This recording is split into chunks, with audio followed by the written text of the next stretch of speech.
Okay, so this is our paper that we made last week, and we folded it and we drew our lines dividing that space, okay?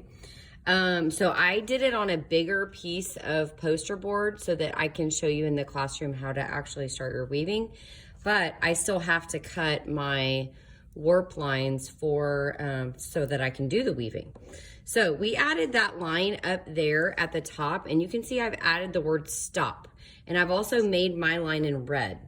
And you can't really tell it's red because I have a green piece of paper, so it kind of made it look black. But anyway, that line, we cannot pass that line with our scissors when we cut our warp lines in a minute, okay?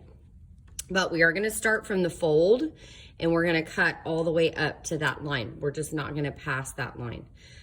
If your line that you made that went down to the bottom, if it didn't touch the bottom or the top, it has to touch the bottom and the top, okay? So what you're gonna do is you're gonna cut all the way up to that line, but you wanna make a nice smooth cut instead of making a scraggly cut, because when you do your weaving pieces in there, it's gonna make it really hard if you do a very rough cut. So if you notice, I don't go all the way to the end of my scissors. I open my scissors and then I kind of close them halfway, and I open and close them halfway, and then I open and I watch where that line is, and I can see where that line is and where my scissors are cutting, and then I stop. And then I do the next one. Open. So if you constantly go like this, your cuts might be a little bit more rough.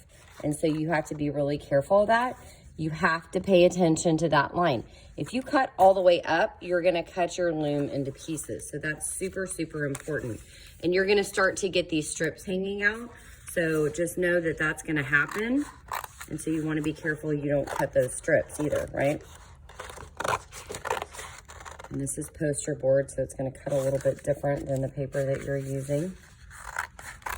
But I'm gonna continue that until I have all of my lines cut. Try to make them nice and smooth.